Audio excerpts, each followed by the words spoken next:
Naam, karibu sana jamaa na marafiki ambao mko mnazidi kuwa pamoja na Baraka One TV, ikiwa ni saa 6 saa za Afrika Kati, saa 7 majira Afrika Mashariki, ambako unasikiza matangazo yetu kutoka nchini Jamhuri ya Kidemokrasia ya Kongo. Ndugu zangu, ni kwamba rais wa nchi Bwana Felix Antoine Tshisekedi Tshilombo ameweza kuizuru Lubumbashi, na kama unavyojua Lubumbashi ni sehemu ambako kuna tension kubwa sana kwa sasa hivi, na hiyo tension iko inapanda baada ya Joseph Kabila jinsi anavyojitaga kwamba ni mtoto wa Lubumbashi kujaribu kuintoxicate watoto ya Katanga ya Ukatanga, kuwatia rebelio ya M23. So big up sana kwa ndugu yetu Kizabe Ayeba ambaye yuko Wisconsin, Green Bay USA, kuendelea kuwa pamoja na Baraka One TV. Pia Ejide Kizenga Tembele ambaye pia yuko pamoja na B1 TV, Shaban Seleman King Sele, wote wako nasikiliza Baraka One TV. Ankis Kandeke, Diedone Butoto kwa pamoja na Baraka One TV, big up sana. Ramake Afrika Kusini, Mohamed Papiro Jab Afrika Kusini, Dala Tesha Da Fraser, wote hawa kiwa wanasikiliza Baraka One TV. Mashaka Ayamba, sijamsahau pia ndugu yangu Kiza Salum mzee wa state ya main pia sijakusahau, na sijamsahau pia Biondo kila Mbamao. Hawa ni watu muhimu sana wa B1 TV. Yeah, so kama pia unataka uingie kwenye huu mfumo, unajua nini cha kufanya bwana. So sisi tunashukuru sana. Tunashukuru sana kuona jinsi mko mnazidi kuwa pamoja na sisi. Kikubwa ni kuendelea kusubscribe na kushare Baraka One TV. Na pia kumbuka Operation Saidia Muzalendo iko inaendelea. Kama bado hujaungana na operation hii, tafadhali tumia namba ambazo unaziona hapo ili tuweze kuungana wote kwa pamoja. Na pia jambo jingine ni kwamba tembelea pia Baraka One TV, ambako utakutana na matukio mbalimbali ya yote ambayo yako yanaendelea nchini Jamhuri ya Kidemokrasia ya Kongo.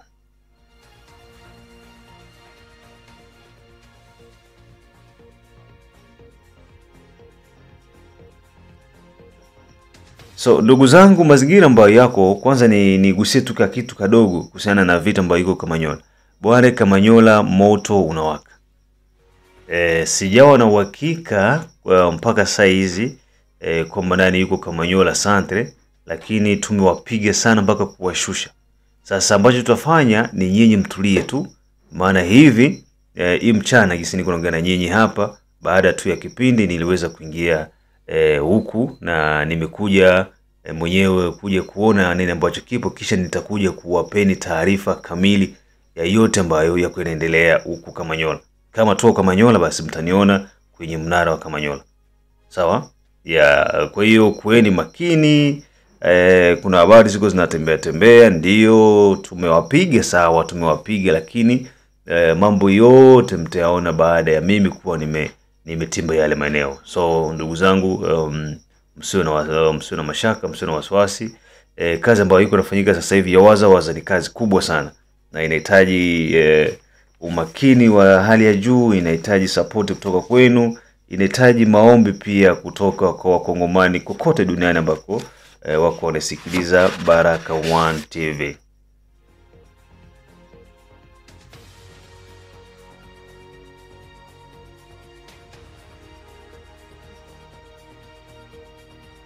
So nilikuwa nasema kwamba rais wa nchi Bwana Felix Antoine Tshisekedi Tshilombo alikuwa anasubiriwa Lubumbashi, na hiyo Alhamisi ameweza kuingia Lubumbashi na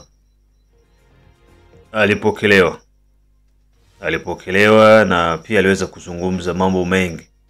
Lakini katika mambo haya, mambo ya maendeleo, mambo ya ulinzi, nini ambacho serikali iko inafanya, nini ambacho wananchi pia wanatakiwa wafanye, mimi langu ni moja ambalo niko nataka ilikazie kwa ndugu zetu wa Lubumbashi.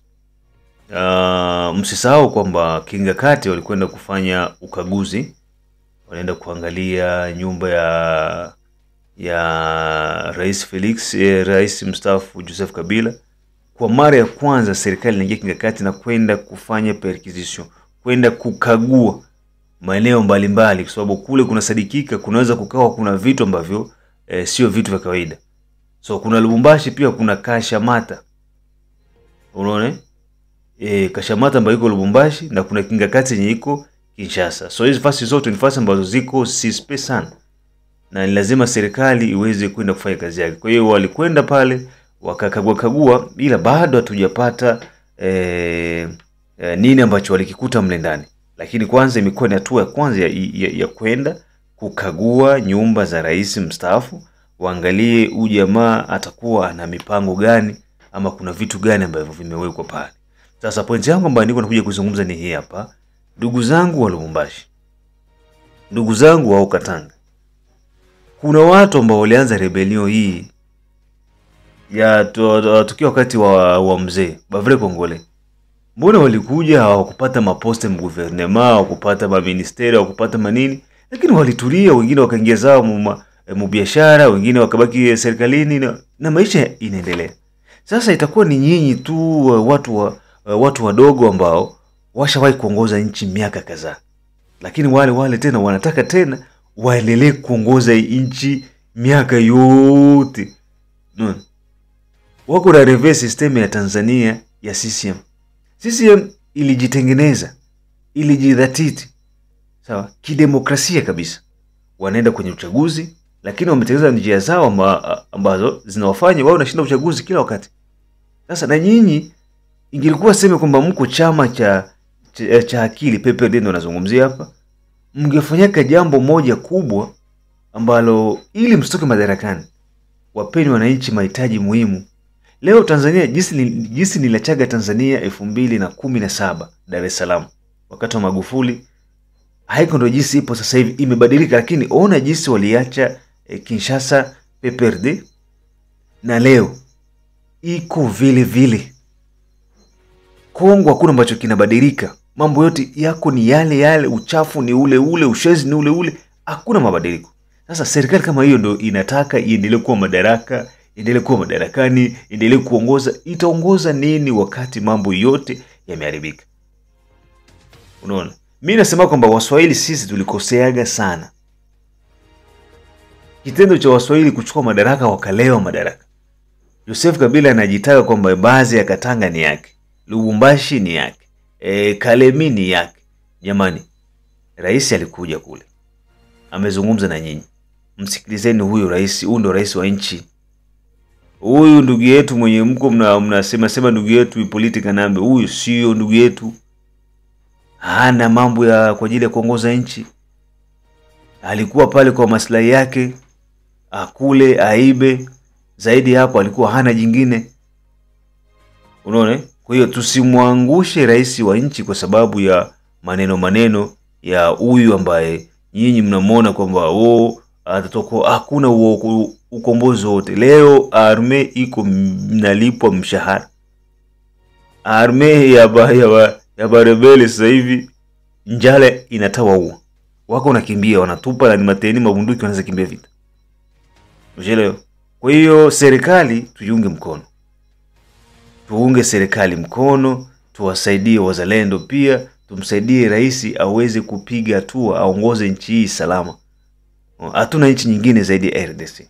Kwa hiyo mtu akija anawadanganya, watu mnakubali kudanganywa, mnaenda mnapotoka, mnakuwa mnaharibu utaratibu wa taifa. So ambacho tutafanya sasa hivi ni kwenda kumsikiliza rais alikuja na ujumbe gani Katanga, amewaambia nini watoto wa Katanga, na ambacho kama wakongomani wanatakiwa kufanya ni kukaa nyuma ya serikali. Wanasema kwamba yule ambaye hayuko na sisi ina maana yuko kinyume na sisi. Kama uko na serikali na bado wewe uko na serikali yako, uko adui ya serikali. Unaona? Kama uko na serikali ina maana uko adui wa serikali. So inabidi wote tuungane kwa pamoja ili tuweze kumsikiliza Bwana Felix Antoine Tshisekedi Tshilombo. Mtendeze msikilize. Mesdames et messieurs, c'est avec une grande satisfaction et une immense fierté que je me tiens aujourd'hui devant vous, ici à Lubumbashi, pour ouvrir officiellement la 9e édition d'Expo Béton RDC. Ce rendez-vous, devenu incontournable, célèbre cette année un thème d'une pertinence remarquable, les corridors sud de la RDC SADC, projets à développer et opportunités d'affaires. Je tiens à saluer les organisateurs pour leur engagement à faire de cet événement un espace d'échange, de réflexion et d'innovation autour du développement de nos villes, de nos corridors et de nos zones économiques spéciales. Lubumbashi, ville emblématique et carrefour régional, est le lieu idéal pour abriter ces discussions dans ce cadre de l'Assemblée provinciale du Haut-Katanga, symbole de notre ambition de moderniser nos infrastructures et d'améliorer le cadre de vie de nos concitoyens. Mesdames et messieurs, le développement de la République démocratique du Congo passe par un impératif, le désenclavement. Nos provinces, riches de leurs ressources humaines et naturelles, doivent être connectées les unes aux autres pour libérer leur plein potentiel. Les corridors sud, intégrés au réseau de la Communauté de développement de l'Afrique australe, la SADC, sont au cœur de cette vision. Ces corridors ne sont pas de simples axes de transport. Ils sont des artères vitales pour l'intégration économique et culturelle, reliant nos pôles économiques aux marchés régionaux et continentaux. Il favorise non seulement la circulation fluide des biens et des personnes, mais surtout la transformation locale de nos produits agricoles, miniers et industriels, ainsi que leur acheminement vers des destinations comme les ports de l'Atlantique et de l'océan Indien. Ils attirent des investissements, stimulent la création d'emplois et ouvrent la voie à une gouvernance moderne au service de nos populations. Un exemple concret de cette ambition est le corridor de Lobito, dont j'ai soutenu la mise en œuvre avec conviction. Ce projet, fruit d'une coopération exemplaire entre la République démocratique du Congo, la Zambie et l'Angola, avec le soutien de partenaires internationaux, ambitionne de construire 1739 km de voies ferrées, dont 427 km sur notre territoire, interconnectés à un réseau routier régional. Lors du sommet sur le corridor de Lobito, en présence des chefs d'État de nos 3 pays et de l'ancien président des États-Unis, j'ai rappelé que ce projet dépasse la simple logistique.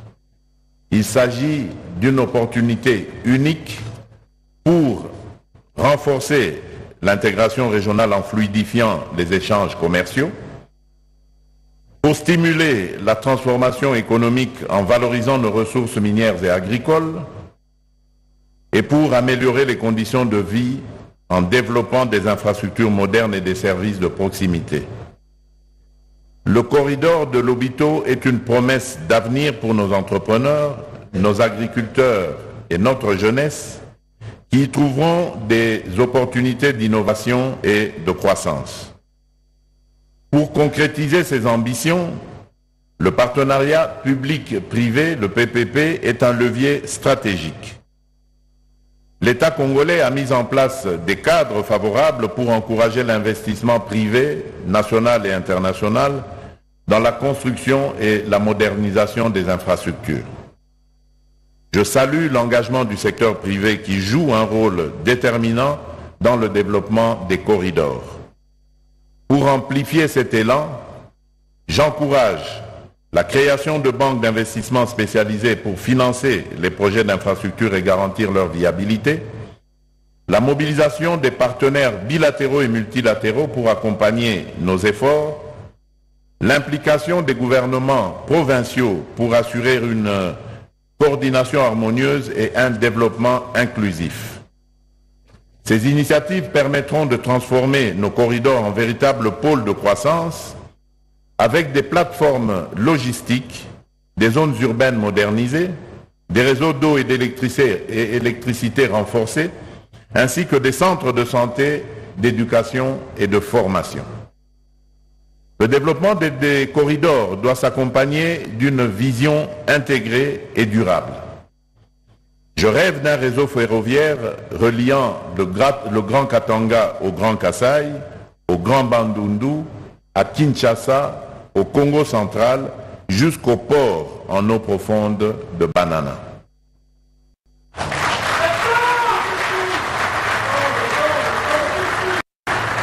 Cette colonne vertébrale sud-ouest est une priorité pour notre pays car elle renforcera la connectivité interne et ouvrira de nouvelles perspectives économiques.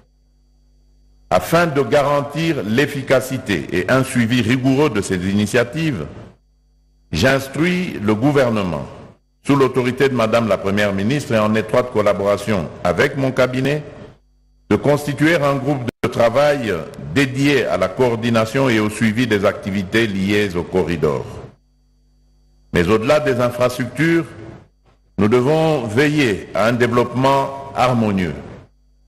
Les corridors doivent être accompagnés d'un urbanisme maîtrisé avec des zones résidentielles, commerciales et des services publics de qualité, de petites et moyennes entreprises et petites et moyennes industries pour booster l'économie locale et créer des emplois, d'une exploitation responsable de nos ressources, notamment dans les secteurs miniers et agricoles, pour garantir une chaîne de valeur profitable à nos communautés. Mesdames et messieurs, Expo Béton RDC, à l'image d'autres grandes initiatives, constitue une plateforme importante pour repenser notre avenir.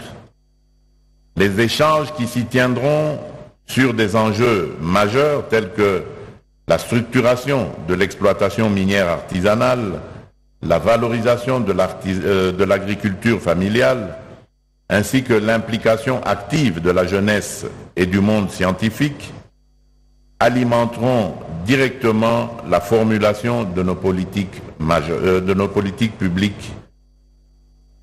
Je m'engage personnellement à examiner les recommandations issues de cette 9e édition et à intégrer les plus pertinentes dans nos réformes sectorielles. Le Haut-Katanga, par sa dynamique économique et sa position stratégique, est à l'avant-garde de notre marche vers le progrès. Avec des infrastructures modernisées et des corridors performants, sa croissance est irréversible et celle de l'ensemble de la République démocratique du Congo va tout autant. Ensemble, transformons les corridors sud de la RDC SADC en opportunités concrètes pour nos entreprises, nos communautés et notre jeunesse. Que cette 9e édition d'Expo Béton soit un catalyseur d'idées et d'actions pour bâtir une République démocratique du Congo plus connectée, plus prospère et plus unie. Sur ce, je déclare officiellement ouverte la 9e édition d'Expo Béton RDC 2025. Que Dieu bénisse la République démocratique du Congo et son peuple. Je vous remercie.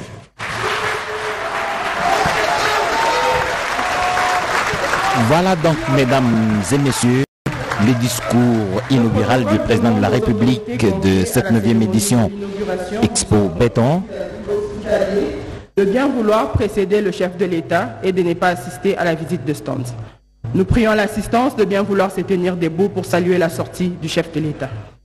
Voilà donc, le président de la République vient de terminer en ouvrant officiellement cette 9e édition Expo Béton à Lubumbashi. Il a résumé en fait les recommandations qui seront les plus pertinentes pour en faire partie des politiques publiques de la République démocratique du Congo. C'est un engagement du président. Il a saluer le partenariat public-privé qui est en cours, parce que la réussite des infrastructures à tous les niveaux, qu'elles soient des infrastructures routières, ferroviaires, la construction de nouvelles villes, tout cela ne peut avoir son sens que si le partenariat public-privé est promu. En résumé, le discours du président de la République rend compte en fait les attentes de cette 9e édition selon le discours du président ou du promoteur de Expo Béton. À l'issue de cette 9e édition d'Expo Béton qui vient de s'ouvrir à Lubumbashi, plusieurs résolutions stratégiques seront adoptées pour renforcer l'intégration économique régionale à travers le développement de corridors sud, en particulier le corridor de Lobito, qui relie la République démocratique du Congo, la Zambie et l'Angola jusqu'à l'océan Atlantique, ce qui justifie d'ailleurs la présence des officiels de ces États voisins. Donc l'un des objectifs, c'est d'accélérer la modernisation des infrastructures du transport multimodal avec un objectif de réduire 30% des coûts logistiques d'exportation de minerais d'ici 2030. Et puis, parmi les actions, il y aura la réhabilitation et l'extension de voies ferrées Kolwezi, Dilolo, Lobito, 1739 km au total, avec un investissement estimé à 1,6 milliard de dollars américains porté par un partenariat public-privé. L'autre objectif non moins important, c'est de stimuler la compétitivité des exportations congolaises. Alors à cet instant, le président de la République, chef de l'État, est en train de faire les tours de quelques pavillons qui ont été aménagés ici. Comme on l'a dit, l'Expo Béton se déroule sur 2 terrains. D'abord le terrain de la réflexion, d'analyse prospective, donc au courant... Na huyo alikuwa ni Rais Felix Antoine Tshisekedi Chilombo ambaye ulikuwa kuna msikiliza, na hapo ni baada ya kuweza kuwasili Lubumbashi ambako alikuwa na ujumbe huo alioleta kwa watoto wa Lubumbashi. So big up sana kwa wote ambao mko na kuwa pamoja na Baraka1 TV. Operation Saidia Mzalendo bado iko inaendelea. Mengi na zaidi tukutanane majira ya saa 9 pamoja na saa 12 ambako tutakuwa na mengi pia ya kusikiliza. Mimi ni Rajab Wakili Kabonga, the one and only town DJP, na hii ni B1 TV.